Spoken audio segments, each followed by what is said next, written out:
За алс олон Канада оронд оршин суугаа суралцж байгаа элэг нэгтэй Монгол ахын дүүс та бүхнийх амар амгалан айлтгая.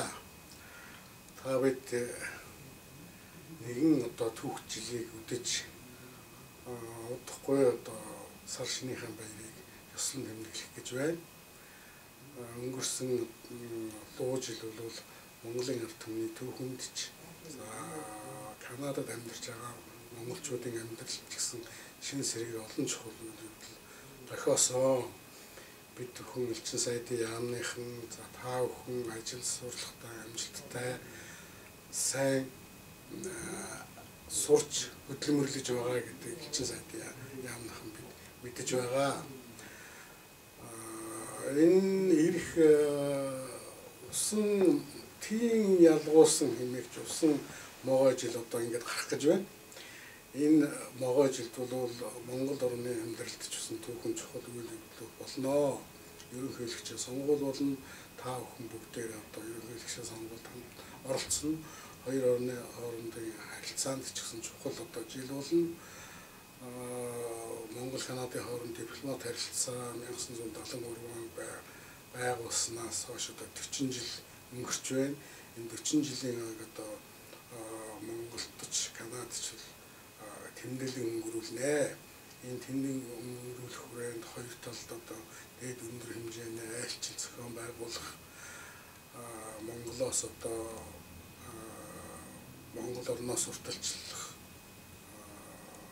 тоглолт үсгэлэн урлаг соёлын арга хэмжээ зохион байгуулах тухайлах юм бол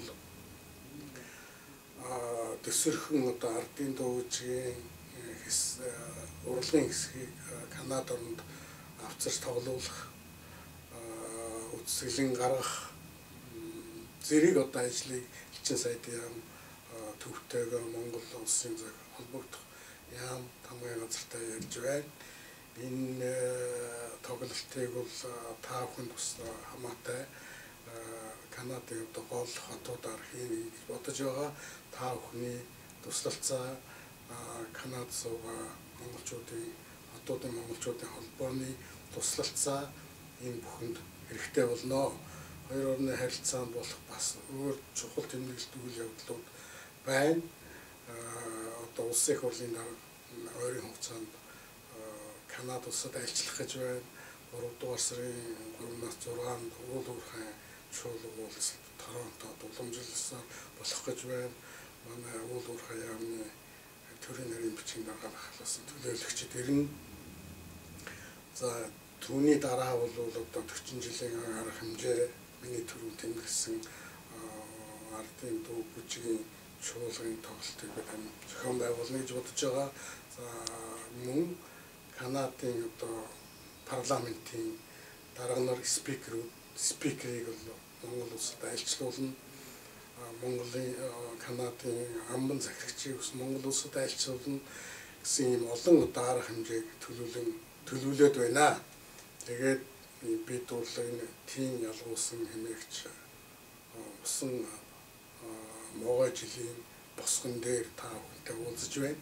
Тэгэхээр та бүхэн сар шиндээ сайхан шинлээрээ та бүхэн айл хотлоороо төрлөөрөө төмөн амгалан сар шиндээ сайхан шинлээрээ гэж ерөөё.